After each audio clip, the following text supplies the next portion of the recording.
Today is July 10th, 2024. I have a special guest today. It's Mark Gravelle. He's been in Cleveland since he was 3 years old. He's also running for city council.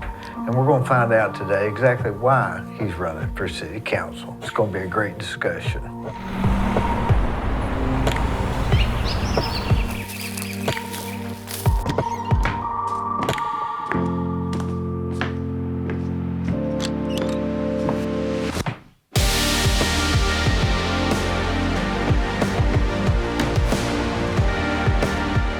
Boy, has it been hot?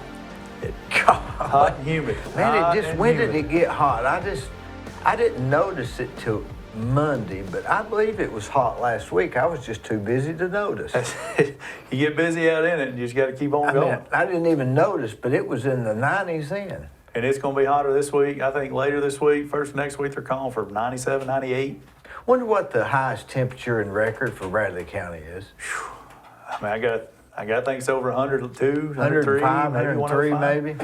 That's too hot. That'd be an interesting statistic. How hot has it been in Cleveland? Too hot for me. You know, if you don't like the weather in the South, wait a minute. Just it'll change because we didn't have much of a spring. I mean, we went from kind of cold and rainy and just kind of dreary to just wild hot. I noticed we got a fly in here somewhere. I saw him flying around a minute ago. I'll see if I can catch him.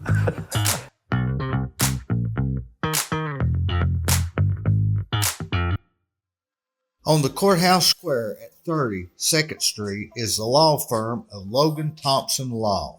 Since 1965, they have served the legal needs for the good citizens of Cleveland, Bradley County. If you've got a problem, they're no problem. Give them a call.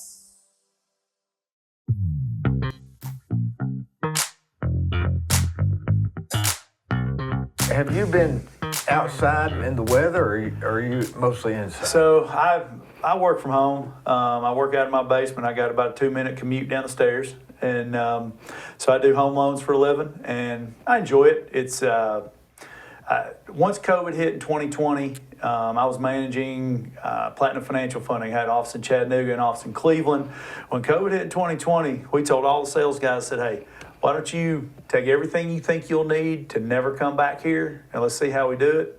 And the guys all showed that they could make it work. Work from home. We found out really quick that we could handle everything remotely. Most of the mortgage business is digital now. There's not a lot of face-to-face contact. Can if you need it, but most everything is done over the computer, between email. We don't even fax anything anymore, a couple of small things, but or if needed. But for the most part, everything's digital, and we get to the closing table ready to close, and that's the only time we really sign documents. So isn't that strange? That's how that's changed so much and so quickly. There are mortgage companies right now, and the title companies that will allow for completely digital closings. I'll tell you, one of the strangest things, and I never thought. I work for CMG. They have a product that they outsource, and it's a HELOC. Now rates aren't great, but it is fast. I can literally get the application taken. The crazy part about it is it's 100% digital.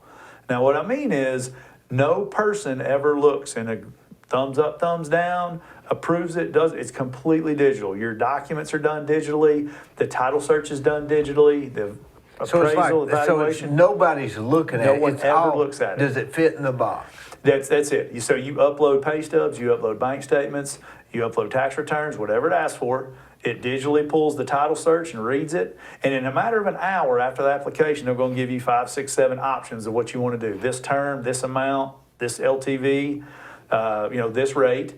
You pick the one you want, and in about 5 days, you've got money in your account. So they do the title search digitally? Everything it's 100% digital. You remember the days when you'd go into the assessor's office and they'd be just turning those books. Turning page after page after page. And doing that title. Joe, do you remember Joe Good?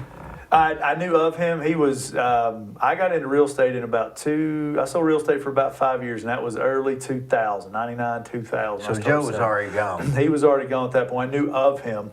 But I remember, and you do too, I'm sure, sales contracts used to be that one legal sheet of paper. With 3 or 4 carbon copies? Had 3 carbon copies. Yeah. What year did you sell real estate? I sold real estate with Judy Dunn Realtors, and I started in 1999 or 2000. Right over here? Yeah, just when she was still over here at the old Jank. They had that little Debbie main I hadn't seen her outlet in right years. there. Judy's doing good. Talk to her every once in a while. Her son Tyler and I are good buddies. He's an attorney down in Georgia now. He does real well. Actually works for a title company What's down her there. husband's name? I know him. Jerry Dunn. Jerry, yeah. Jerry was Brown Stove worked Brown HR Stove for forever. ever and ever and Forever. ever. Yep. He He's was been there. calm, wasn't he? Jerry was as nice a guy. I basically grew up over there with them. Tyler and I were baseball buddies. We played baseball from the time we were kids, and we used to run around over there at the Dunn house all the time. I mean, they're like my second family. I love You know, those there guys. was a time when she was the top real estate agent in Bradley County. So when she was with Max Phillips and Ron Murphy over there at There Better was- Homes and Gardens. There was I no think. equal. No, Am I right? I have heard that she was the top producing. She used to have her plaques on the wall in the back of her office, and they would show top producing agent for this, that, and the other. And she was doing a ton of real estate back then. And that's back when you used to fax over the new updated sheets and any Yeah. changes and all that kind of stuff. When I first started in real estate, Judy, she gave me her listing booklet, and it was just cellophane papers, and you printed one off and shoved a piece of paper down in there, Yeah. and that was it. And you'd call and you'd look at it. If you make any changes, you have to fax over requests and all that kind of stuff. Boy, the real estate business has really. Remember the MLS? Were you involved? Do you have the MLS where you carried the book The around? MLS books, yeah, they used to come out once a month or Pink once a, or yellow They're and different colors different all the way colors. through, And how thick it was, whether it's a seller's market or a buyer's market. Remember it that? would tell you who was the guy. I can't remember his name that used to do the real estate review. His name, I can't. Don't tell me. Les, Do you know when? He used to do the real estate review, and when I had just come back from college, and they used to have those sheets of paper, and you'd write the MLS Was he from number. Polk County? I think so. And his And name then he was, ended up running a I want restaurant. to say it was like Ron or Rob. Anyway, he would turn. We used to have to write all these things out, and I got terrible handwriting. Yeah. Like I write like a serial killer. It's terrible.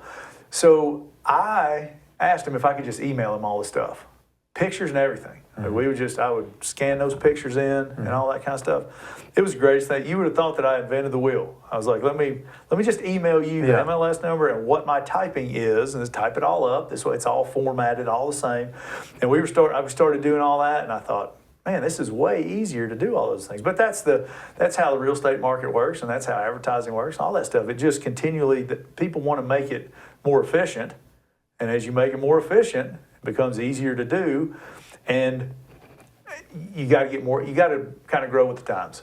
You're not Boy, growing with the times, it's you're in something trouble. how it really has changed from title searches taking 2 days or a day or an afternoon to now, like you say, in 1 hour.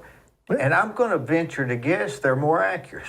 Well, yes, because it's a lot more conservative. Like that one in particular, it's a much more conservative deal. But if you've got great LTV, great credit, and you just need cash on the quick, hey, it's a good way to go. Interest rate, and people get so tied up in interest rate, and that's the one thing I have found in the mortgage business, that if you educate your folks, if you teach them what the important parts are, they'll always come back to you. Rate's probably the least important piece in most of your mortgages, because the average person has a mortgage for about 3 to 5 years, and they live in the house about that same amount of time. So what they do, refinance or sell or move or something in 3 Cash years? out, refinance down for rate, maybe take some cash out or move. You So know, if it's you're interesting because people usually stay in their houses. The statistic is where they live is 7 years. So they keep that mortgage about 3 to 5. That's right. Because they're going to try to refinance, take some Yeah. cash out, do something, improve the house, that type of thing. Well, if you're talking about a 30-year mortgage, the difference between in today's rate a 6.5 versus a 7 may not be that much. But if I got to charge you $2,000 or $3,000 more, or I could save you $2,000 or $3,000 in cost, let's do the math. Don't people get so caught up in what the interest rate is? It's so minuscule. I remember one time I was going to the bank and I argued with them over 6 and 6.5, and I got in the car and it was like $36 a month. I thought, why am I arguing over that? It was, I'd heard somebody else had a cheaper rate, I guess. That's right, Yeah. and that's all that because that's what the media publishes. Interest rate. Well, interest rates are up or interest rates are down. Well, what happened post-COVID is that we're a hotbed for people. I mean, Dee, would you ever thought that you'd have a house on the market for $250,000 and someone would offer you $280,000? Never. I mean, would you have ever thought that time would have happened? And I wouldn't think it would last. And I said that a year and a half ago. Mm-hmm. And it's still, like the amount of appreciation has slowed down. I think like what slowed happened a little is bit. this. I've got a theory that in '08, everything tanked. Mm-hmm. And I think that real estate consistently goes up 2% a year. It's about right. That's what I think, 2-3%. And from '08 to 2000 till after COVID, it's just catching up that 2%. From the 2%, depreciation 2%. or the slowdown Yeah. and the kind of the crash of Do 7, 8, you 9. think that real estate just, there's always been the argument, does real estate go up in value or does it fall inflation? Because there's a big, whole different, if you think it just follows inflation, it's just an inflation hedge. Right. And it's not really making money. I think obviously it depends on where you live, what the cost of living is in the areas, from an actual cash flow standpoint. But I think it's a true appreciation of property value. I think you're truly getting that percentage because when times are better, people are willing to pay more. And so you'll get a bigger appreciation on properties. So if you're getting, you're getting your 2-3% every year because your cost of living, standard of living is kind of the same and it's not really changing. But when the cost of living goes up and people are doing better, people make more money, they're willing to pay more for houses, that's when you get 4, 5, 6%, 7%, or when wild things happen like COVID and people are willing to spend, they've got a bunch of extra cash and they're willing to spend it, you'll see a 10% appreciation in property or double in value. We talked about it earlier. And really, you're just selling it for 5 years from now's value. Mm-hmm. That's You're exactly selling right. it. I always thought about like apartments or something. If your payment's $1,000 a month, that even though the value goes up, your overhead, which would be your payment, because that's all you'd have except for a little tax, it stays the same. What other business can you have that you know what your overhead is? That's right. You know month to month what the payment is going to be, other than some maintenance costs, and you figure in a little bit here and there. Yeah. But that's right. Your rents go up. The cost of Everything's everything going goes up except what you're contracted to pay. Yep. Your overhead. And that's the beauty of fixed rate mortgages, is that it's the same every time. Now, property taxes are going to go up, homeowners insurance is going to go up, those fees are going to go up, but the actual principal and interest portion stays the same, and you're going to make more money this year than you are next. A lot of people get caught on this concept of just being house poor. Like, hey, I don't want to be house poor. Well, you're renting right now, and I teach some classes for junior achievement to seniors in high school, specifically up at Walker Valley, and I use this idea of every year the value of the house goes up, and every year when you buy a house, the value goes up and the amount you owe goes down. Well, this amount is going to go to zero at some point in time. At some point in time, you're going to be out of a house payment. You never quit that appreciation, and so what I try to relate to them is, hey, when you rent, you just pay $1,000 a month. You're not involved in this portion. You don't get any of these advantages. No, you're causing it for someone. That's exactly right. So if I've got a little rental house, I'm getting the appreciation, I'm getting the pay down on the loan, and this guy, the renter over here, is making the payment. So all I'm doing is I'm taking this money, I'm making my payment, I'm getting all of this for 10, 15, 20 years, it doesn't matter, and at some point in time your cost goes to zero, and your income has been appreciating for 10, 20 years, however long you have it. You know, I took a class from Stony Brooks years ago in real estate, and he explained that, and it changed my life. I wouldn't have nothing today if it wasn't for that explanation he gave me when I was 19 years old. I had a guy tell me one time, maybe it's Tim Waldrop, I can't remember. Yeah. I can't remember, it may have been Tim. He said, Mark, if I was you, he said, I'd buy a piece of rental property as soon as I could. He said, I'd put it on a 15-year note. He said, I'd buy another piece of rental property every year for the next 15 years. Well, he was telling you right. And he said, at the end of that time, he goes, you'll start paying off 2 and 4 and 6 of those. He said, by the time, and I guess I was maybe 25 at the time, 30, he goes, in 15 years, you can retire. You know, I could write a book today on how to make money. It's a lot easier to talk about it is to But do right it. now, I don't have it's not that I don't have the energy. I don't know. I just thinking, what's the point now, right? Well, that's right. I've already gotten to that point, and that's where a lot of the situations that we have coming up right now is that we've got to be able to communicate the knowledge of what we have, and that's why I enjoy my time with Junior Achievement. I enjoy my time with City Fields. I do financial literacy with City Fields. So what do you do? Teach a class with City? You mean David Goodwill? Yeah, with Yeah. David. And so what they have is they have work-based learning or job placement where they have folks come in. They have an application process, and they'll have 6, 8, 10, 12 people that come in and they want to get them forklift certified, HVAC certified, whatever the certification is that they're doing at the time. And they give me about an hour and a half to come in, and we just talk about what these folks are going to do when they start getting paychecks. How they're gonna handle their paychecks, because a lot of these folks don't have jobs currently. See, that's foreign to us. What do you do with your paycheck? I guess to some people, that's not. It's just a different concept, isn't it? To me, it's normal. If you've never lived in an environment, and my dad was an accountant, so I knew numbers like he showed me. He told me exactly how to handle things. But if you never grew up in a lifestyle that was anything other than paycheck to paycheck, hand to mouth. Yeah, it's really hard. It's hard to understand that sometimes you got to borrow money to make money. Sure. A lot of these folks come in, just like high school kids do, they come in and all they've ever been told is that credit cards are terrible. If you get one, you're going to file bankruptcy. It's the worst thing that ever happened. Well, I look at them and I say, hey guys, if your plan is to always pay cash for something, that's a great plan, but you can't ever outsave the appreciation. Going back to what we were talking about, that $200,000 house will be you're going to have to pay $220,000 for it in a year. You can't save yourself into prosperity. Nope, You can't catch it. It doesn't work like that. And if you've never been told that, if you've never been shown that by people that you trust with your financial well-being, then you just think you put it in.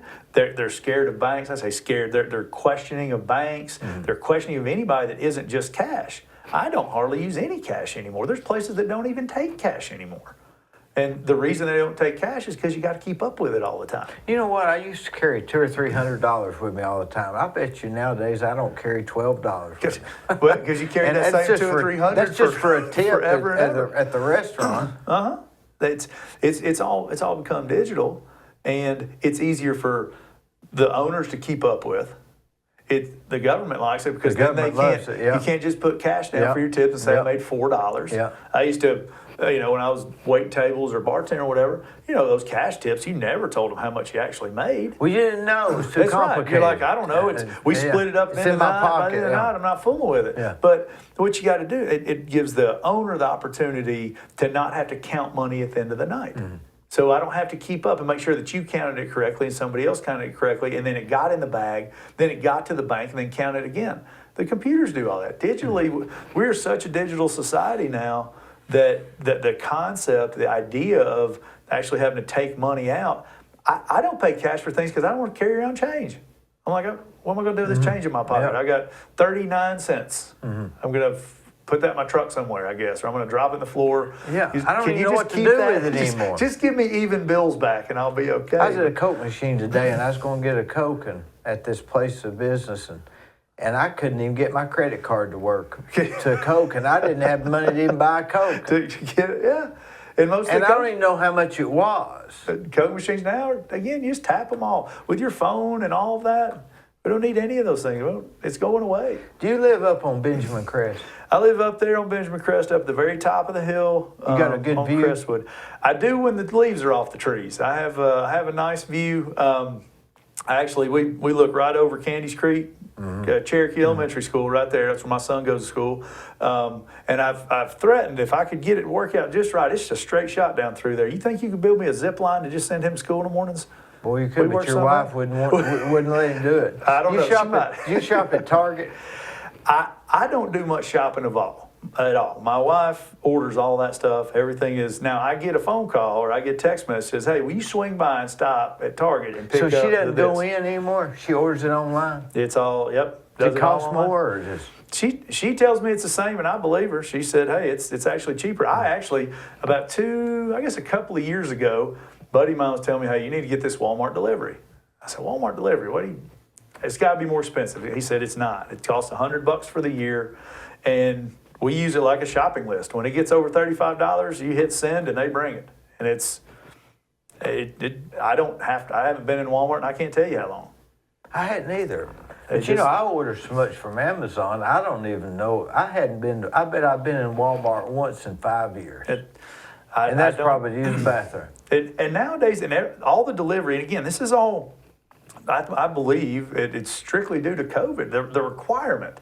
Like, I would have never thought that was something, delivering my groceries, that was something that rich people did. And I don't have the money for that. I can't afford to do those things. I don't even want them at my house. That's right. I don't even want them at my house. So now people just roll up and they drop off vegetables and steak and they drop off chicken and whatever you want. I mean, anything that Walmart has, they have to go and shop it and bring it. And, you know, Instacart does all of that, and Grubhub and the food delivery places.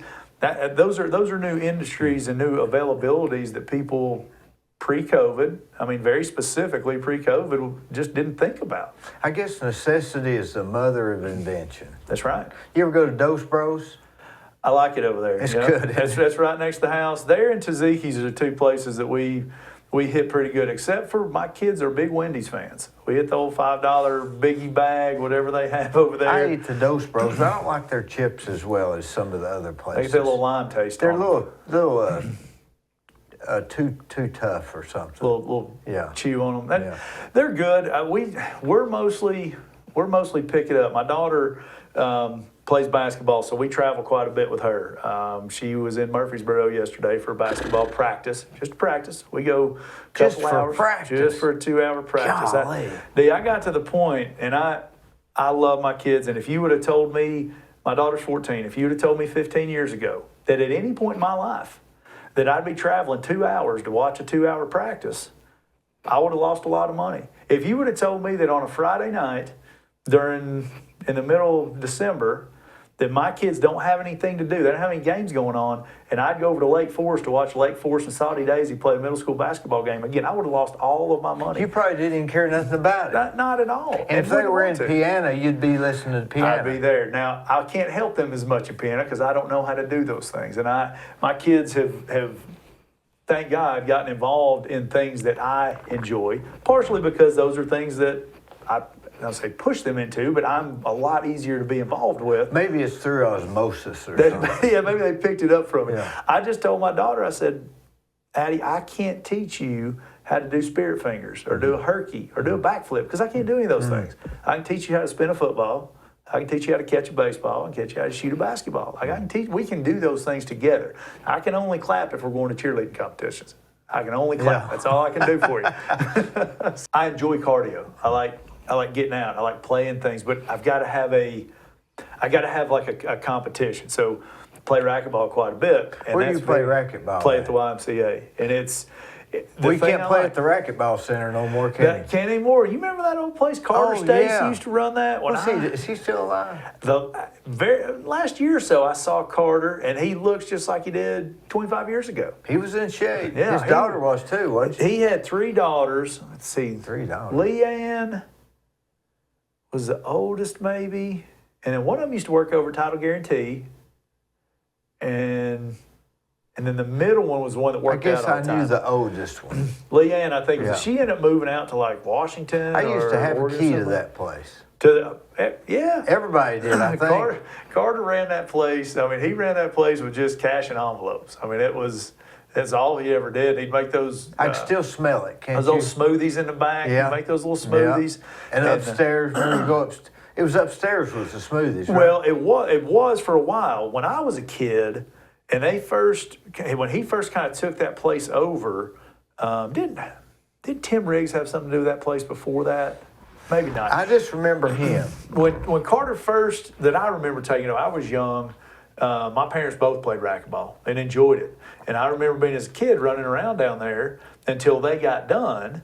And then they would go up and hang out upstairs, and me and my brother would fight to see who was going to get whose racket, mom's racket, dad's racket. And we'd go play for another hour or so, just me and him in the courts after everybody kind of quit playing and we're cooling down and stuff. And that's where I really learned to play racquetball and had fun. I actually played at UT. I played in their club team.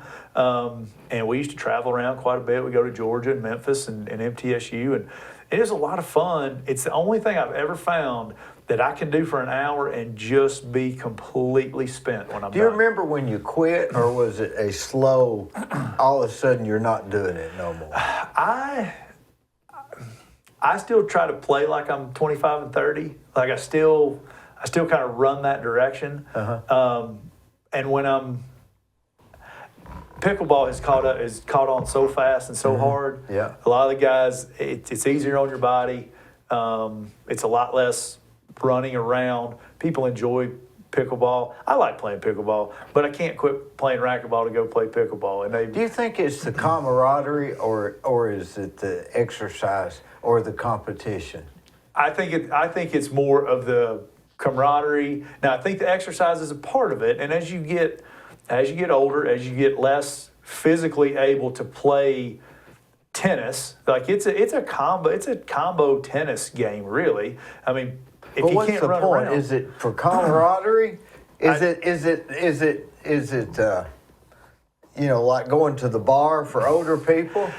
I think that's a part of it. I think it's more of a combination of the kind of the social aspect of it, because it's you play these matches down through, and then but you're also getting the physical exercise that you want, not at the level that you used to be able to do. You said you ride bikes and stuff. You do that when you can't ride 25 miles anymore. You're going to find something to do that goes, I can't do that anymore. What can I do? I found out when I turned 40 that I got to play racquetball once a week to just not get out of shape. I got to play twice a week to maintain this, call it what you will. Yeah. And if I play 3 times a week, I start shredding down, lose a little bit of weight. When I was younger, I'd play once or twice a week, and I'd gain lose weight. it. Well, I'd eat all I wanted, yeah. and then I'd lose it down, and then I'd be like, I'm not going to play for a couple weeks, and I'd come right back. I enjoy racquetball, again, because I sweat like crazy. Doesn't matter what I do. I mean, we talked about how hot it was out here. Walking from my truck over to here, I get a little sweat going already. I eat hot chicken wings and I start sweating. It doesn't matter. I sweat all the time. But I can do that. I can get my cardio in. I can get done in an hour. It doesn't matter who I play. I can play somebody better than me. I can play somebody worse than me, somebody right at my level. And in an hour, I'm drenched in sweat. I've burned a bunch of calories. And it doesn't... I don't have bad knees. I don't have bad ankles. I don't think anyway. They don't bother me Not after I yet, get anyway, done. right? It's coming. I'm 48, so I got a couple of years hopefully. But it's the only thing I've ever found that I can really do pretty regularly, and I don't have to. The thing about the indoor pickleball courts now are going to be great. When it's all outdoor, you can't play in the rain. It's hard to play in the cold. Yeah. And it's never cold in a racquetball court. It's 70 all the time. Let me ask you this. You living over on Benjamin Crest, I live up on Frontage Road. And boy, hadn't that area changed. I mean, as far as the traffic, it's just unbelievable. The growth has been everywhere on the north end, but specifically over there. And it's just starting to get the tip of the iceberg, because Highway 60 is getting ready to have all of that. So all You this can crisscross. almost go up to Hooper Gap Road and come down Mouse Creek Road and be at Home Depot. Oh, it just as quick. And go across through Sequoia and then be on North Lee Highway faster than you can go through. 100%. And I've done that. If you know they're doing construction out there, that's the way you better go. But they had this big project where they're going to open it up, and it seems like it's worse. I think they're doing the exit ramps right there on 27. Yeah. But I mean that Peerless Road ending and that turn they did at the car wash. Yeah, I guess when it's all said and done, it's going to be fine. It's going to be better. Yeah. But I don't think that's going to fix. That doesn't fix the problem, not in my opinion. I don't think that making a turn lane a little wider, making a little more, making the exit ramps a little easier for people to get on and off. Like that's just going to make more people come there. More people are going to think it's easier to get through, and that's one of the biggest reasons I'm really running for the city council. Why are you running for city? What's the main reason? I've got because that's not in your wheelhouse, right? I enjoy. I think when I look at it, my time that I do with my nonprofits, I say with Junior Achievement, City Fields, United Way, those guys, like I think this is the civil servant is the next step for me. Like it's something that I see that's not far off of what I'm comfortable with. Like I really enjoy it. Like I would teach those financial literacy. If I could make money doing those financial literacy classes, I'd do those and quit my job. Like I really enjoy that part of it. But giving back to the community is something that I feel like was done for me. Like I've lived here all my life. I mean, I left here for 4 years to go to Knoxville, go to school, and I came right back. I got here as quick as I could. But I got 2 kids in the city school system. I'm a product of Cleveland City School System. My wife went to Cleveland City School System. We both graduated. My kids are in the Cleveland City School System. And I see that my kids got 28, 29, 30 kids in their class. And I try to understand why in the world that's acceptable at this point. You know, we have the craziest amount of growth of almost anywhere in the country. People are coming here for political climate. They're coming because we have a low tax base. We have no state to income tax. And we got a pretty good standard of living. So they're coming here and we've got this growth and it's not going to slow down. I mean, you're in construction. You're busy as all you can get out. D.R. Horton came in here, they're building thousands of houses. They're only going to build thousands of houses because they're going to sell thousands of houses. They done figured it out closer than we have. They got it done pretty quick. So the main reason I'm running right now is that we've got to make sure that our kids are taken care of. And our school system has done a pretty good job of keeping up with it, but we're behind. We need 1 or 2 more schools. We got to have more facilities. Is it just schools that cause you to want to run, or is it? No, it's. Who's the first city councilman you remember? Well, none, to be honest with you. None that I sit back and go, Could you remember them. Before you decided to run, could you name all this? I couldn't even probably name all the city council. I couldn't tell you who was on the city council. I couldn't probably have differentiated between city council and county commission. Yeah, that's me. I would know that. 5th district, 4th district. Yeah, who does what where.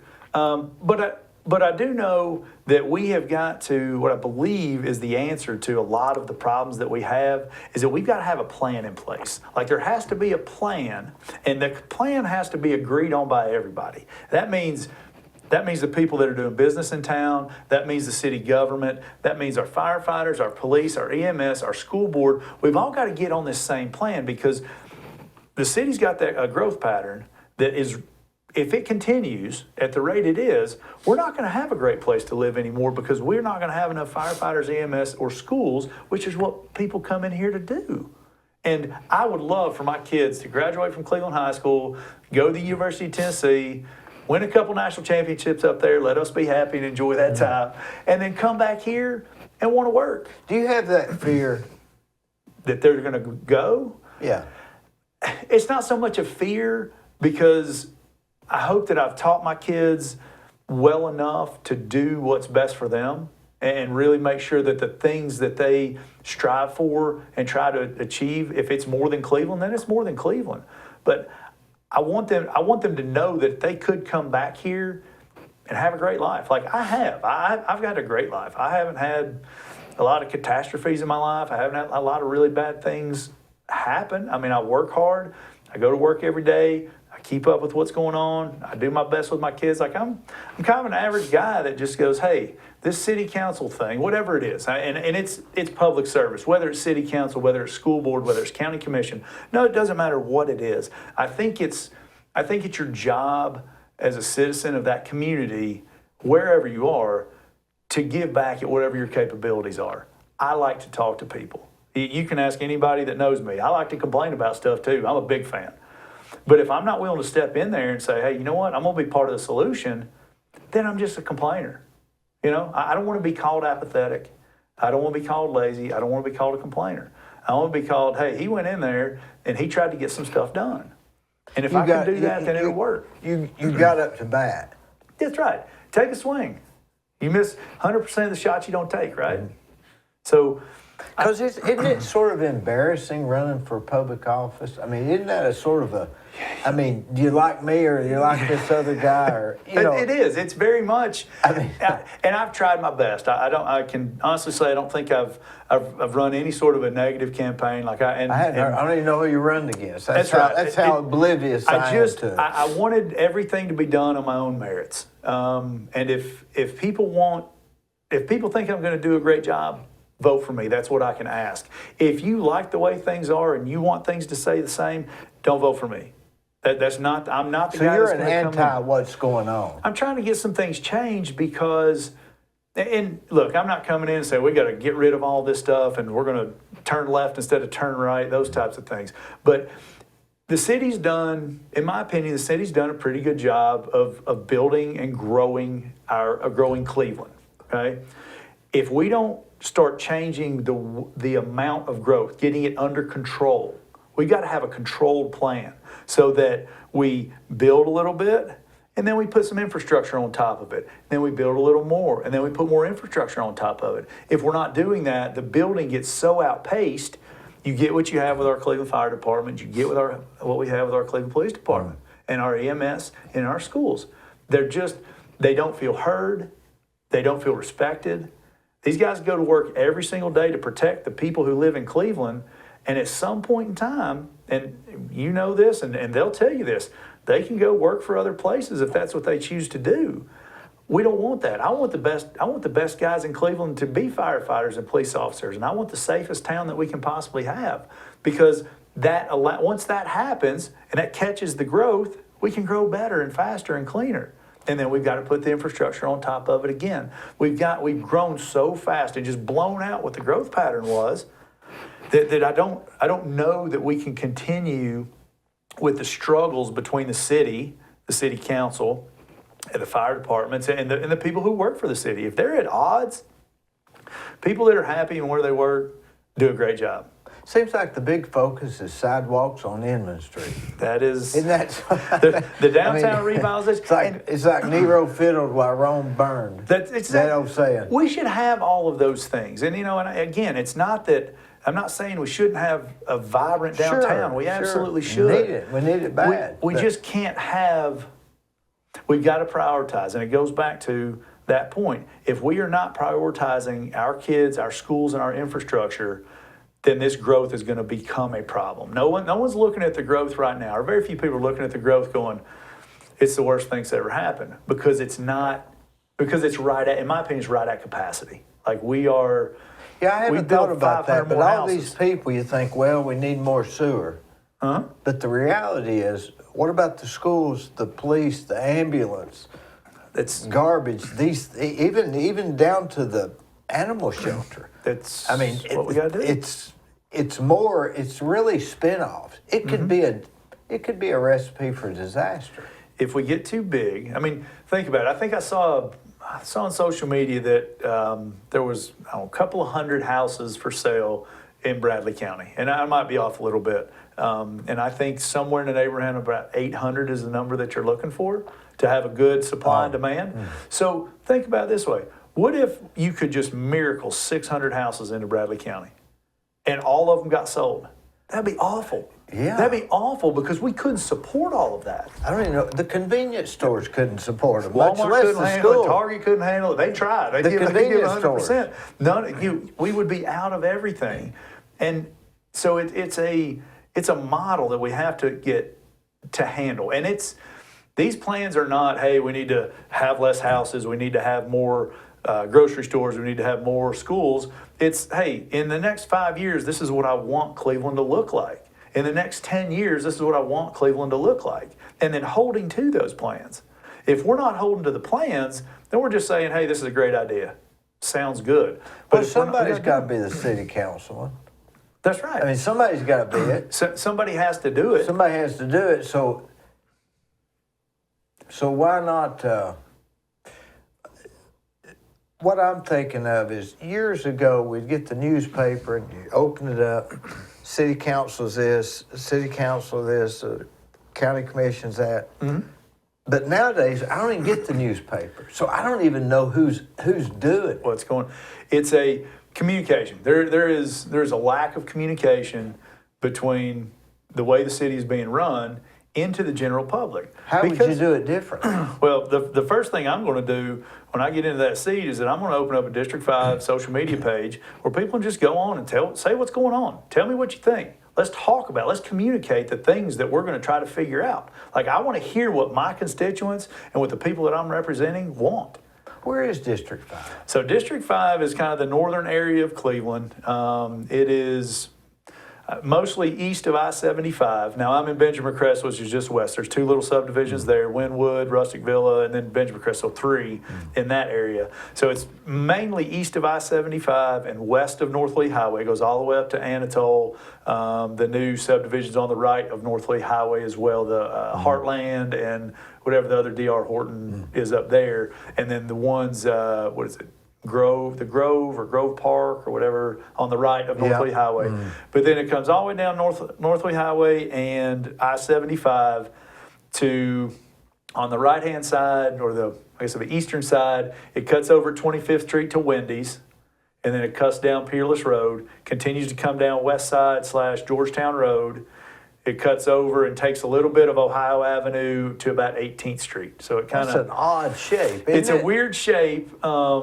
It's actually, I do enjoy it. I mean, I grew up with a bunch of buddies that lived up Mouse Creek Road, so I know all of those areas. I had buddies that lived in Northwood and Kingwood and all of those places when I was growing up, so I'm familiar with them. And what I'm actually, as I'm out knocking on doors and talking to people, I'm remembering, like, oh, we used to run around in this backyard, or hey, that's just Who swimming. did you grow up with on Mouse Creek? Mouse Creek Road with some buddies of mine. I had Ryan Brooks living over in Shenandoah, Cam Burnett. If you remember. See, I grew up in West Eldridge Acres. West Eldridge, okay. Just past Mr. Zip on the left. On the left. But I was in a little different era than you. Right. So I graduated this would have been 84, and you graduated in what? 94. 94. Yeah, so we're 10 years. 10 years apart. That's the difference. Look, Difference it was a different in people group. that we were in. Actually, in that Eldridge Acres, a buddy of mine, Cam Burnett, Terry Burnett was his dad. He started soccer. He got soccer rolling here with M&M Mars. He was an M&M Mars guy. And back when M&M Mars was doing all, they were getting into soccer. That took off, didn't it? And put the soccer complex up there. He was integral on helping Put all with all the trees up there. Oh yeah, built it all. Have you been up there lately? They got lights up there now. It's yeah, it's really nice. It it's should really be nice. It should be real nice. And this is, I've got kids in sports, so sports is really what I'm passionate about. Like, those are things that I really like. I love my kids. I love what they do. I love all kinds of sports. Doesn't matter. We spent hours watching Tennessee baseball win the national championship and stuff, and I really enjoyed that. But, you know, we're a town of 50-odd thousand people in Cleveland and 110, 120 in all Bradley County, something like that. In the whole city, we have College Hill and the community center. That's the only two sports areas, now basketball courts in particular, that we have for our kids to be a part of. Everything else is either privately owned or the school board. Like, I think we need to have a little more for our kids. I think we should have, we travel, again, quite a bit, and we go to these sports complexes. You've probably been down to Lake Point in Atlanta or Cartersville, and these things don't have to be hundreds of courts, and they don't have to be massive places. But again, I feel like we got enough stuff going on that needs a priority. We need to have a place for our kids to go instead of sitting on their phone, instead of playing around on the internet, instead of playing video games. So let's get a place for them to go play. When I grew up, we had Fulbright, and you were probably too young for Fulbright. That was right across from Cleveland High School, right? Yeah. Yep. They were just, when I started T-ball at about 5 years old, Fulbright, I think that was its last year, right around there. I was probably in its first year. Okay. So I won't hold that against you. And it was just a small window, I guess, 10-year window there, but But you're right. I don't know of any place in the city that's like that now, except the community center. And I don't even know what they have down there, except they do your taxes. Well, and those places, I'll tell you, if you haven't been to College Hill, they do a great job. Those schoolhouses. I drove by it. It's really clean. If you walk inside there, they got brand new floors. They got 6 basketball goals up. They got all the training facilities or all the training mechanisms you could ever want. They got big basketball, small goals. They got whatever you want, and it's great. And my kids and I go up there from time to time, and we practice and we shoot. And you know, It's great. It's awesome. I like going up there. It's very underutilized. I mean, they could use a lot more people being up there. What do you think the city's focus is now? If you said, because back then I would say that back when I was growing up, the focus of the city was children. For some reason, maybe that's because I was just a kid, but it seemed like that was the focus. If you was to say right now, what's the city's focus? I think, and I have attended more city council meetings than I ever thought I would my whole life in the last 3 or 4 months. Like, I've really tried to get invested and see how it plays out, see what things are doing. I think they're really working on, and rightfully so, they're working on quality of life for the people who live here. And I'm good with that. We've got a lot of greenway expansions going on. We've got parks going up. Like, they're really working on doing those things, and that's part of it. Like, I'm not at a point where we just need to shift gears and throw this thing in reverse and go a different direction. So you're not running to just change the whole thing. No, it's a focus. It's a prioritization of where the money is being spent. And I think we should have a revitalized downtown. I think we should have a nice little amphitheater down there where people could listen to music, kind of like First Street Square, maybe a little bigger. We've got a lot of things. We've got a lot of space.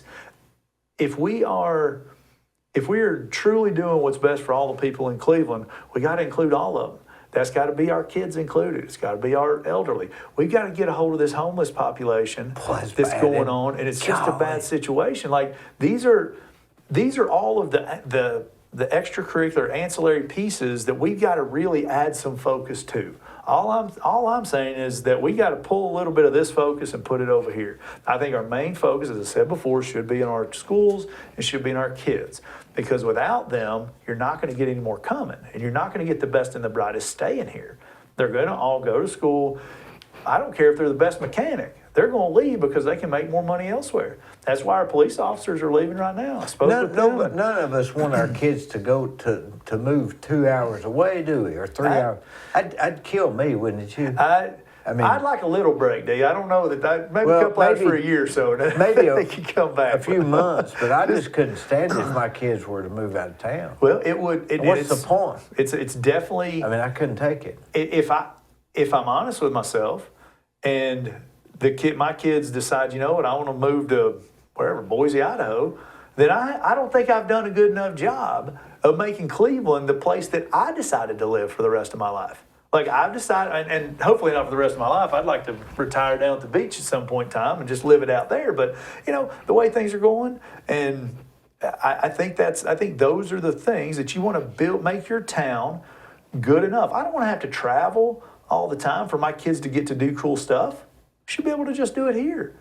Make it something here. Make enough here that people want to come to be part of Cleveland. And that's where we got to get involved with Chamber of Commerce, with their travel and tourism. It's about teamwork. Every sport I've ever played outside of racquetball, ever played competitively, was all about teamwork. Best baseball team, best football team, best soccer team, the best ones I've ever coached have always been the best team. It's about teamwork. It's about communication. The city and the county got to start talking to each other, and they got to start agreeing on some things about how to handle all of the problems, because city problems aren't just city problems and county problems aren't just county problems. They're all our problems. Boy, they make it a tug of war. It's always been that way since the beginning. Well, that's it. You've lived here how long? It's always been whole life. It's always been a tug of war. I've never been to. There's never so been you're a saying time. if the city and county work together, we could collaborate and really maybe make a big difference. If it's pooling your resources, it's pooling your ideas, it's making sure that everything turns out to be a win-win. It's making sure that when you decide to do something, hey, you can do stuff on your own. The city can do their own thing. The county can do their own thing. Polk County can do their own thing. But you know what? If everybody comes together and you got this problem, we need more this, more that, less this. We need less homeless. We need more area. We need whatever these things are. Hey, listen, I got all kinds of ideas. Let's put them all together. Let's collaborate so that it wins for you and it wins for me. You know, if you didn't get your tax notice, you wouldn't know if you lived in the city or county. You wouldn't know the difference. Wouldn't have any clue. You wouldn't know. You just pay the bill and go on. Just go online, hit the button, and get it paid. And you think, well, this problem's not solved. Well, it's because I'm in the city or I'm in the county. And it shouldn't really make that much difference. It shouldn't matter where you live. You get some extra services living in the city. There's some advantages to living in the city. That's why I choose to live in the city. But if we're doing this the right way, the thing that the county has, or the negative they have, is that they're landlocked. Bradley County's not getting any bigger, right? That's right. But they've got space. They've got land. The city is continuing to grow. The city side is continuing to annex properties, bring them in, which brings up that tax base, brings in the revenue numbers, right? And so if we're working together, we've got to quit making it look like or make the county feel like they're losing when stuff gets annexed. They don't lose anything. They don't I think lose the any county property. feels like that. 100%. I absolutely do. And the county commissioners that I've talked to, that's the feeling, that's the sentiment, is that every time a part of Bradley County becomes part of the city, the county loses that. Well, no. What we want to make sure is that, hey, here it's win-win. Now there's a bigger tax base. There's more money coming in. The county's getting the same. But there's a lot of contentiousness. There's a lot of just divisiveness that, and listen, I don't sit in on any of those meetings. This is just people that I've talked to. And living here for 45 years. People say city hates the county hates the city. And they shouldn't. There's not any reason to. You got to live together. Do you think the ultimate goal is to provide of the city council, to provide a good, safe lifestyle for the citizens and to create a good place that their children can and want to come back to? Isn't that the ultimate? Isn't that the only goal? Yes. Anything else beyond that is just... That should be the goal of everyone in the city, and specifically the people who represent the city, which is the city council. Yeah. Like those 7 people, those 5 districts and 2 at large, they are to be the ear of the people they're representing. So it doesn't matter what Mark Gravelle wants. It does. It means one of the 8,000 registered voters in District 5. I'm one of those people. So I have to be able to take my wants and along with all the other people. And that's why the communication piece, Dee, is so important to me, is that I've talked to hundreds of people live in District 5 over the past couple of weeks, just knocking on doors and asking them questions. I haven't talked to one person that's ever reached out to city council, county commission for anything. They don't know who they are. Don't know who they are, and don't know what would be accomplished by reaching out to them. And that's a foreign thing. I really don't know who they are. Yeah. I mean, as much as I'm in it, like obviously I know the city side right now, but I sit back and think, I'm like, all right, what district am I in for the county? Am I in this guy? I don't even Is that know. Lou Alford and Tom? I don't even know if I can vote for that. You know, I'm oblivious. I don't. And why would we? I was talking about people being apathetic and just not really caring. People care about what they care about, and they don't care about what they don't care about. But we should have every race, every city council race should be contested. I mean, every county commission race should be contested. People should be wanting to have these positions, but they When you don't. say contested, what? Oh, you mean not the election contested? No, not contesting the election. But should have opponents. You should that's running strange. unopposed. That's strange to me that anybody, any elected official that's running opposed, I don't know. That's an odd thing. It tells me what people think about those positions. It does.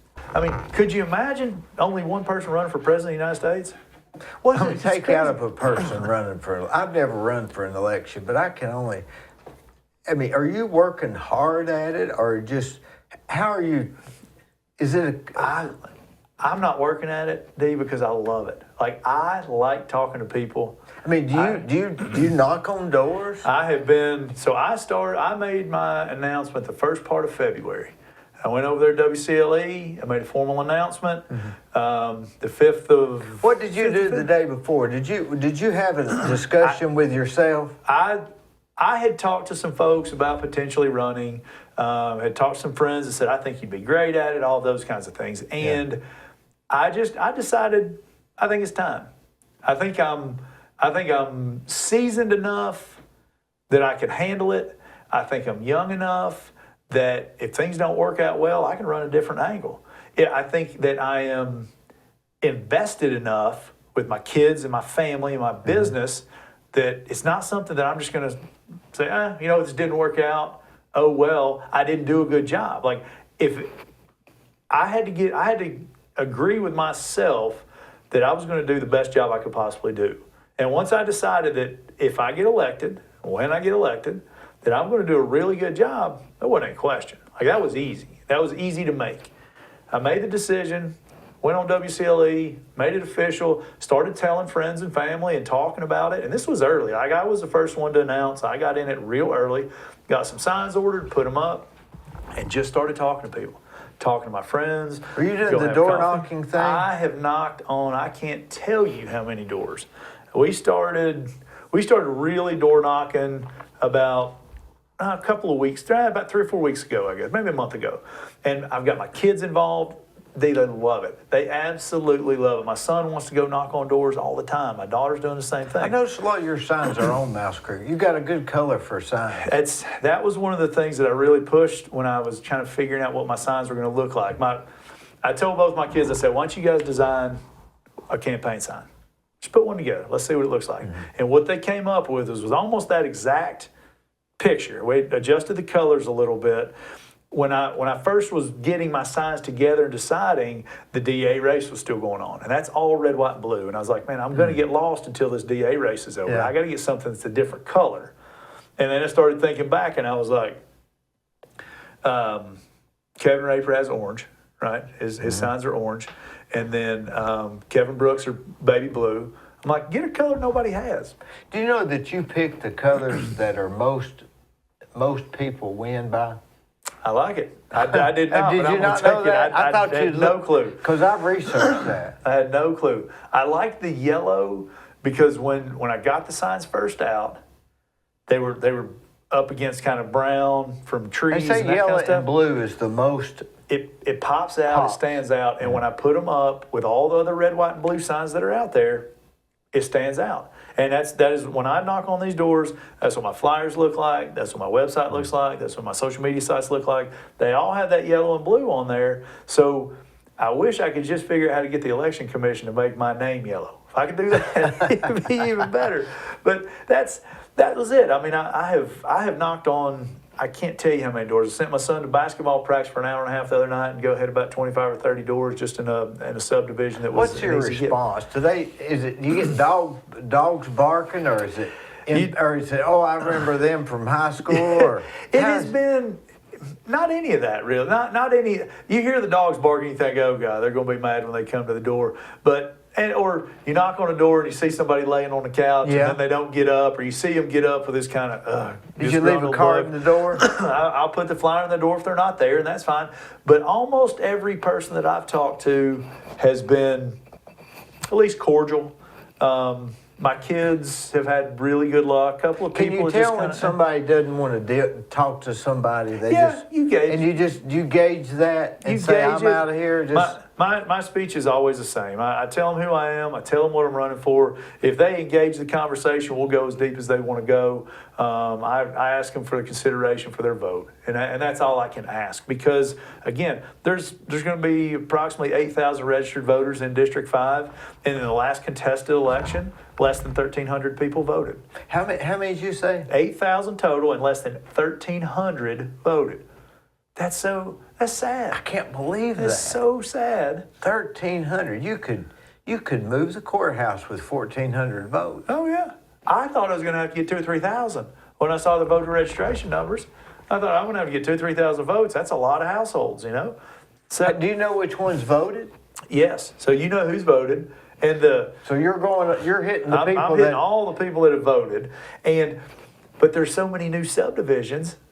They don't have information on those guys. They don't have information on. Do you hit those too? Oh, I'm hitting everybody. I am blasting every neighborhood. What you want to make is 2,000 people vote. That's exactly right.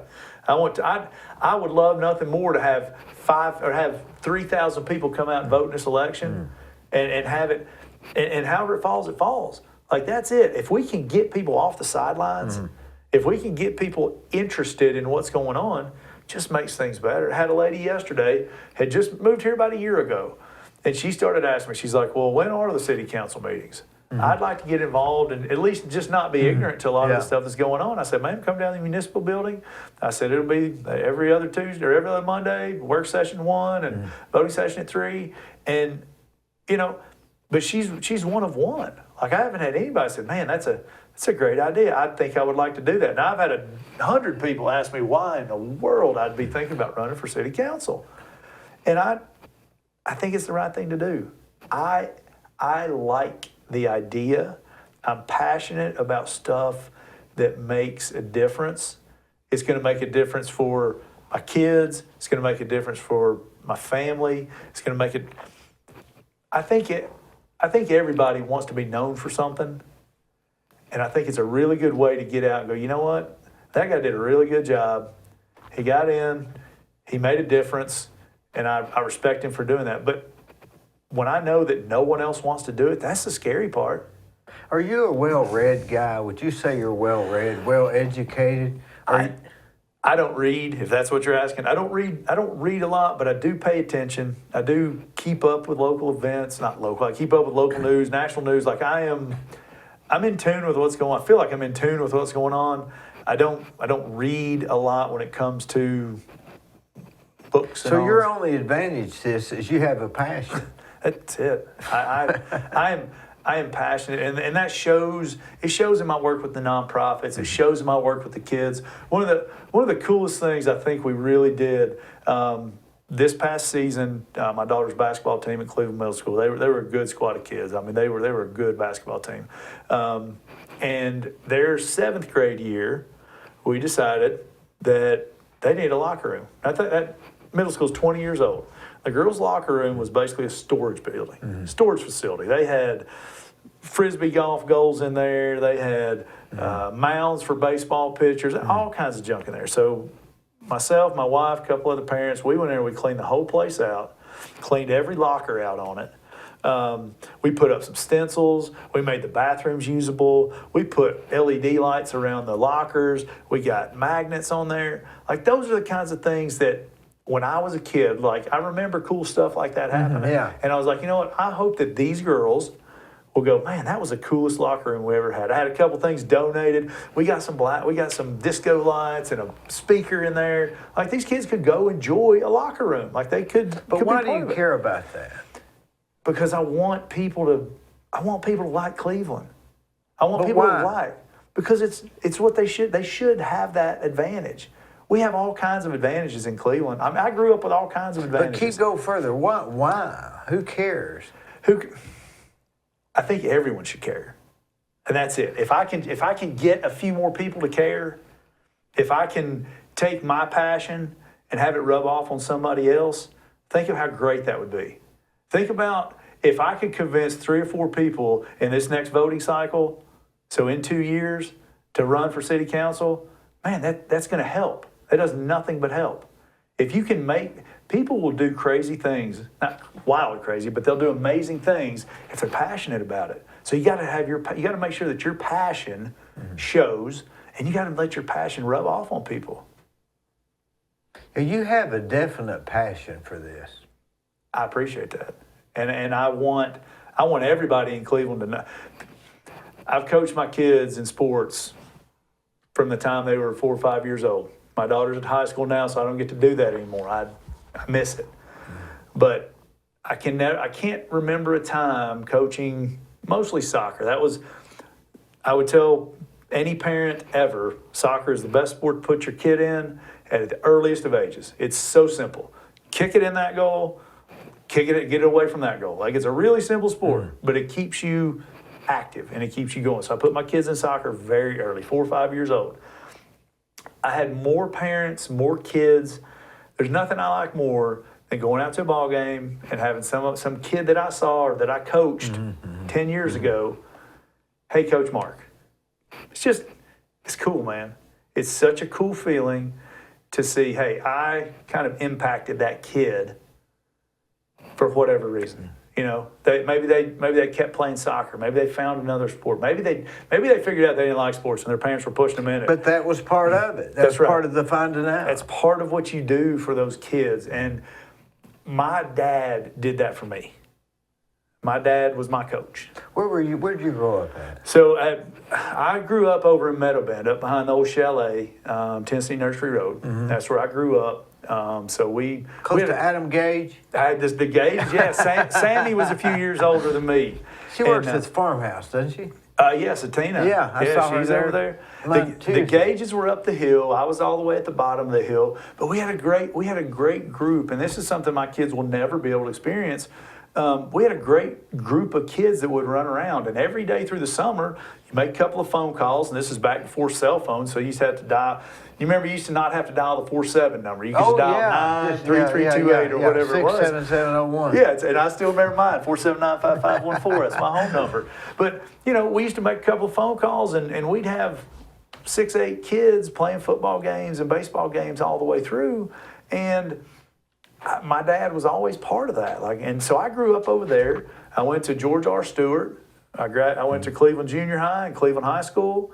And, I enjoyed my childhood. I enjoyed the playing ball. It was a Norman Rockwell childhood, really, wasn't it? Yeah, it was very, parents would come over. We had a bunch of swimming pools over there in that Timber Trace Circle area. I think one time we counted, there was about 13 swimming pools in there. So we must swim have had in a a different sale pool on 'em. every day. Yeah, somebody got a bunch Chuck of money White out of it. lived over there, I think. Did you ever know Chuck? Chuck White. He was probably a little older than you. He's a little older than me. A little older.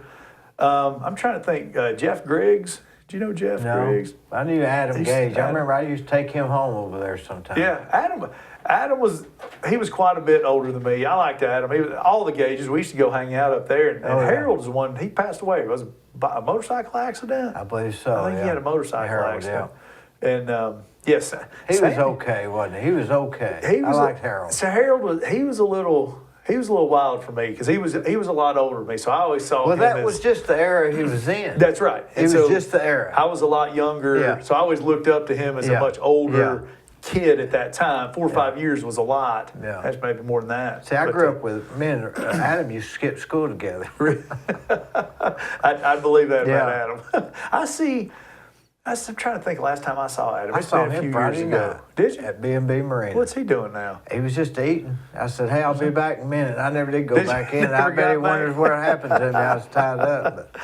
But we used to, my childhood was good, and I want my kids to be able to have that too. I want my kids to be able to look back and go, yeah, that was pretty good. I You're a enjoyed it. very active person. I am. I mean, you're active. I don't like to sit down. When the sun's up, I get moving. When we go on vacation, it's when the sun's up, let's get up and get going. Is We'll your get wife stuff from ready. Cleveland? My wife was originally born in West Virginia. So my in-laws are Marcia and Dennis Botts. Oh, So don't Lord, know- I knew that. Yep, so I that's- just got my hair cut over there next there. Did you? Okay, right yeah, there. with Amanda. So my wife was a nurse down in Ottawa at Life Care for about. So she was down there your 7 or 8 wife's years.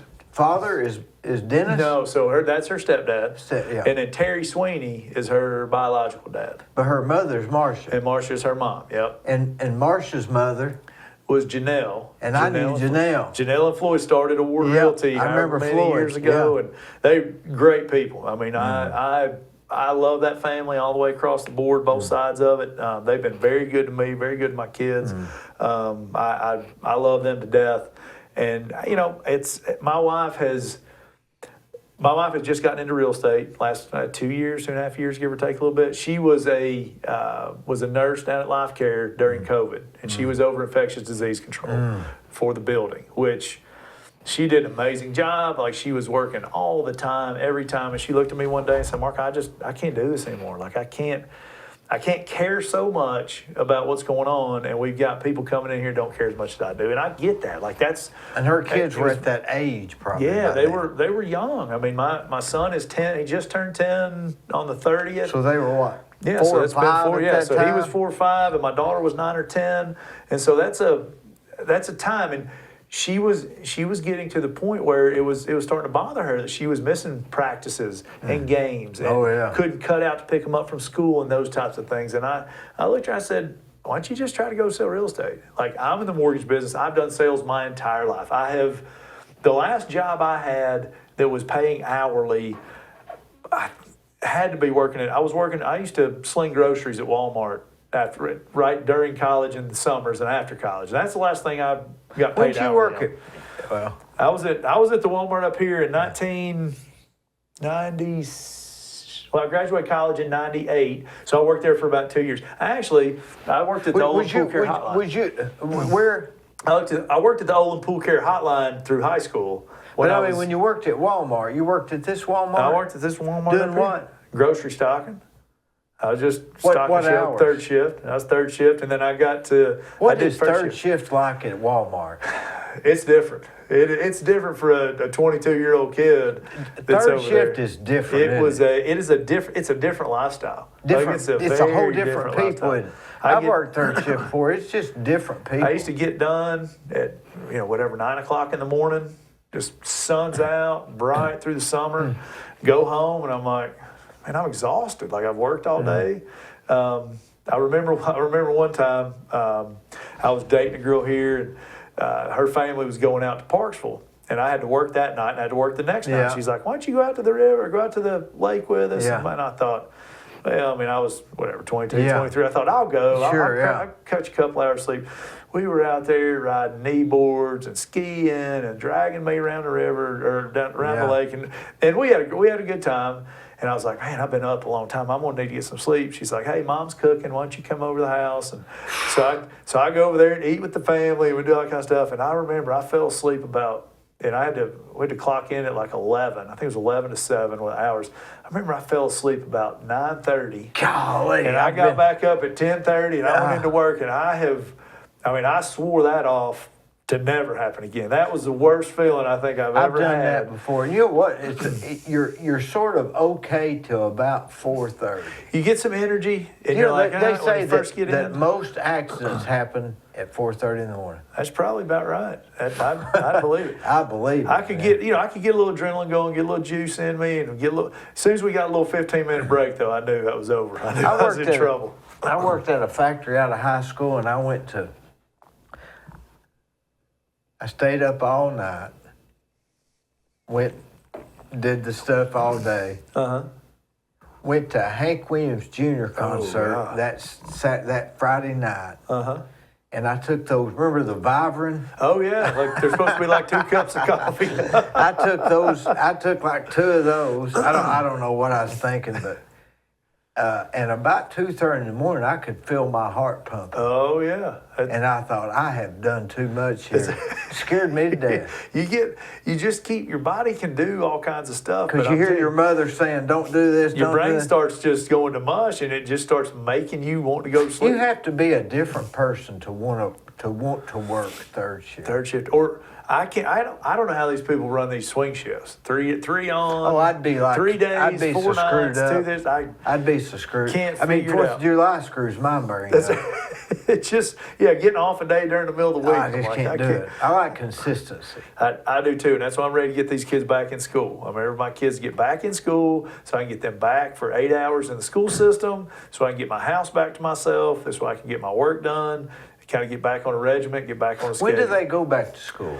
It's the first part of August, so it's going to be right after the election day. I think I want to say somewhere around the 5th, 6th, 7th, somewhere in that range is where they're going to start back. Of August? Of August, See, yeah. that's, to me, when we were growing up, there was more, it was like three good months. Yes, you used to get And through the change kind of was late in into the August. beginning and the... Yep, you get a little bit of May and June, July. I don't know why, but now I'll say this, they have more days off.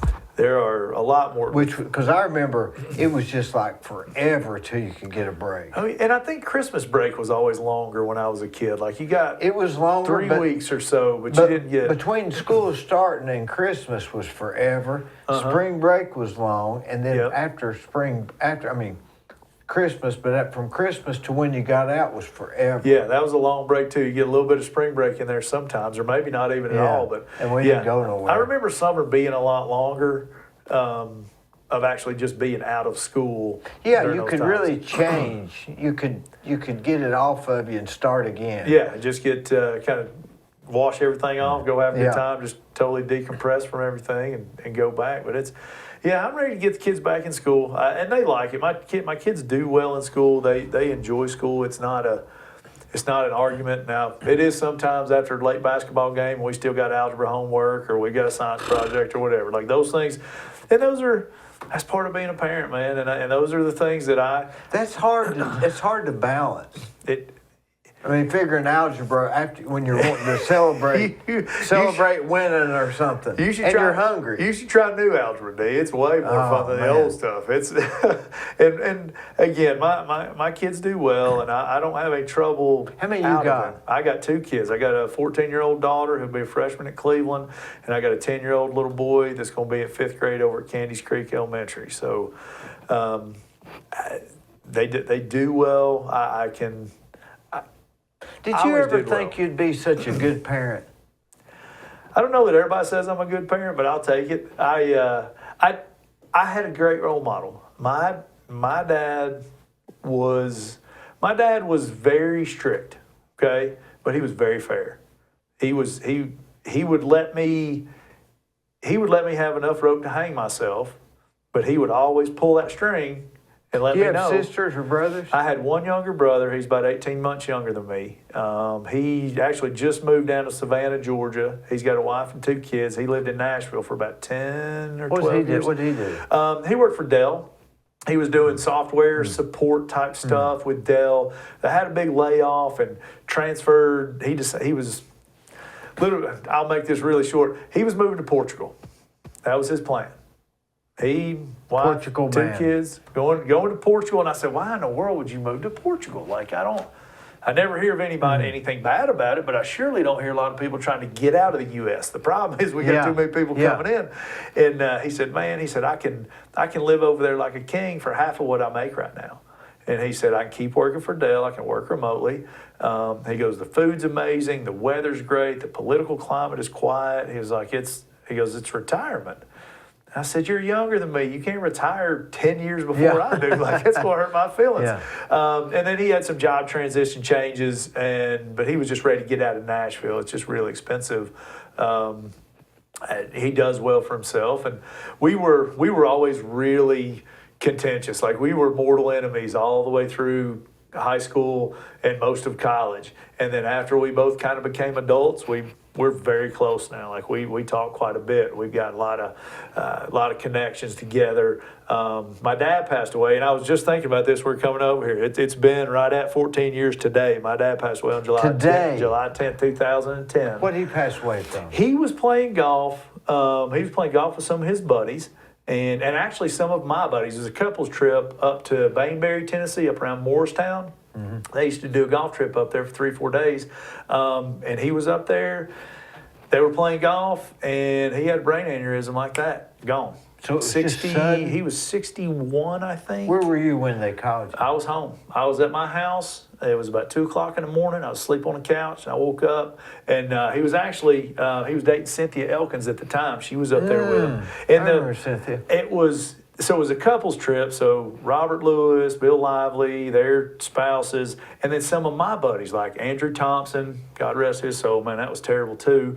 Billy Thacker, Heath Davis, and their spouses were up there on this golf trip. They all ran around together. And that's what I was going to say. My dad did a very good job of, after I became adult, becoming my buddy, like a best friend. Because those people you mentioned, they was in the earlier era. That's right. They're my age. Yeah. They're my age right around there. My dad was older age. But my dad became friends with all of my friends. And we used to run around together a little bit. And so he made a very good, he changed from being a parent to a friend once I became an adult.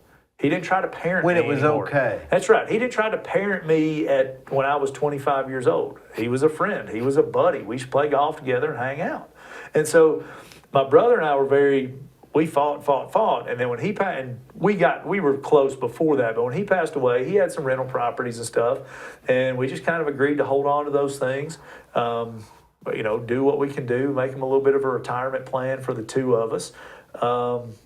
And my dad was, like I said, he was an accountant at Olin Corporation for 36 years. And the worst part of the whole thing is that he died July. The January before, he had told him he was going to retire at the end of the year. He never got to see 1 minute of retirement. Yep.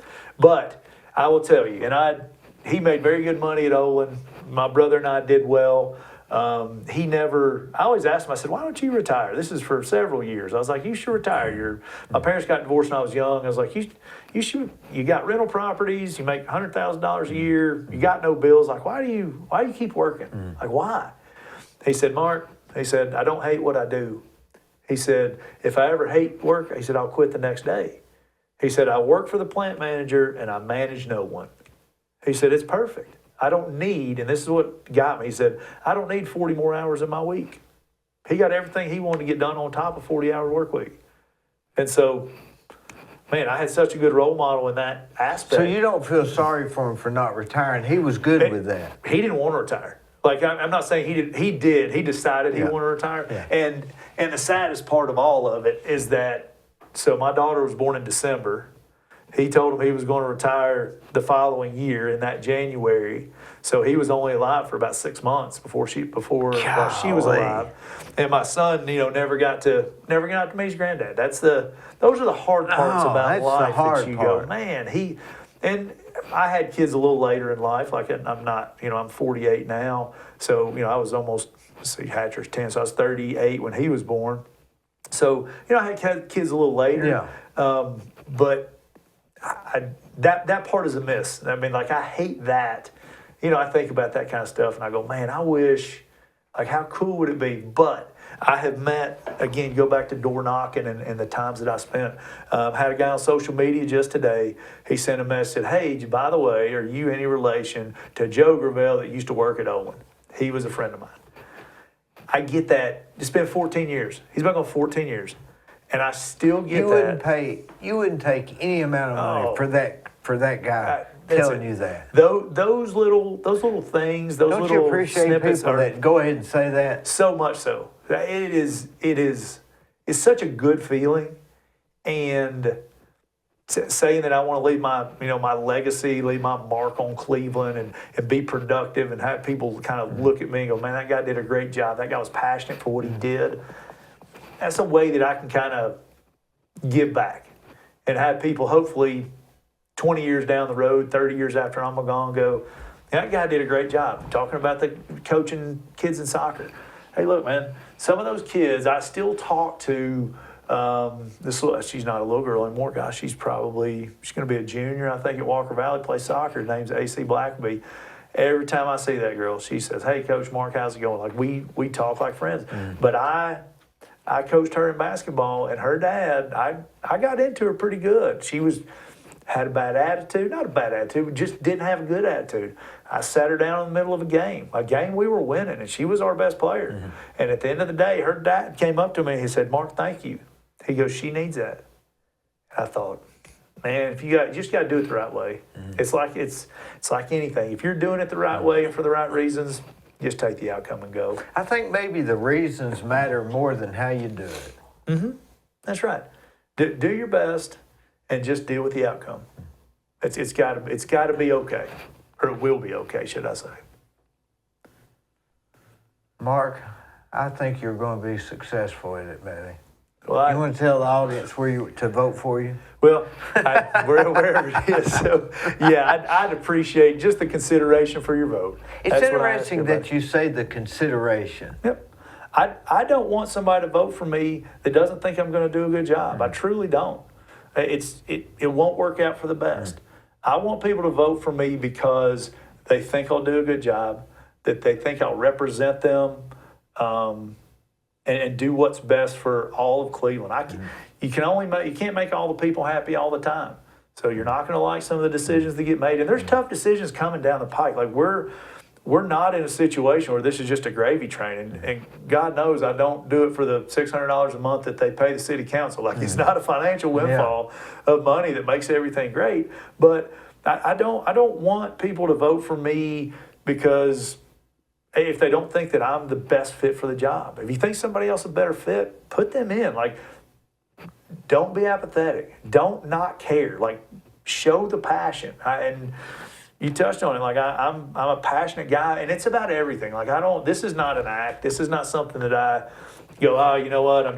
I'm on this camera or on this campaign if it was trail. an act, you couldn't have done it for an hour and a half. I couldn't have done it for an hour and a half. And I can't, if you talk to the guys at City Fields, you talk to David Goodwill, you talk to United Way, you talk to Junior Chief, and talk to Jennifer over there that runs that. Like, that's what I do. And I love those classes because those kids get to see that. Those kids get to see somebody that comes in that doesn't know them from Adam's house cat and just wants to pour into them and give them this boost. Like, if I can get one kid to figure out financially things make more sense or go, huh, that's right, I should put some of my money away in savings, don't spend it all. That's all it's for. That's what this is for. If I can get enough people in the city of Cleveland to get a little bit passionate about what's going on, then we're going to have contested elections. They're going to be sought after positions. People are going to want to do these things. And if they do that, then hey, it worked. And if I'm a little part of that, man, that's awesome. But I do. I would appreciate the vote for District 5 City Council. When's the election? So August 1st is the election date, but Friday is early voting. Friday, so Friday starts early voting. The July 12th through the what? through the 27th. To So it's about 27th. it's 2 weeks, including 3 weekends of time. And get out and vote early. Don't worry about the lines. Millions of people died and gave their life so we had the opportunity to vote. Just for the availability. Even if you vote for the wrong person, vote. That's right. I think people should want to. I understand that that there's not going to be a ton of. It's not going to be all 8,000 people vote. But if we can build these numbers, and that's what I really hope. I hope that we can get enough people. If we could get 25% of the people vote, how sad is that to say? We could just get 25%, 2,000 of people to That's vote. something, isn't it? That's crazy to think. Crazy. But that'd be almost double the number of people that ever voted in an election for the District 5 race. And you just build on it. You do that first, and then the next thing you do is you try to get half the people, and you just And let keep getting these them to vote. candidates know it's hard to win. It is. Let them know it's hard to win. You're only going to get people that want to do it if that's the case. Right. If they know it's hard. Right. If they know it's hard to win. If it's just a matter of signing up and raising your hand, everybody will do it. That's right. And I didn't want any of the city council folks to think, or the current folks to think, hey, I'll just run again because nobody wants to run. That's the first reason I decided to run. That, hey, I don't want anybody to think, you know what, no one else wants to do this, I guess I will again.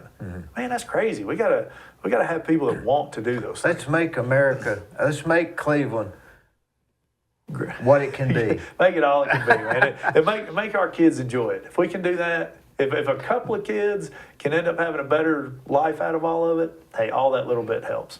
And have them come back home instead of moving away. That's right. At some point in time, I guess I want grandkids and stuff, Dee, and I want them to be around here. We'll have a little place on the river and have them come out and do all the grandkid things. I think that sounds like a good time. Hey, I appreciate your passion. Thank you so Thanks much, for man. coming. I appreciate it. I've enjoyed it.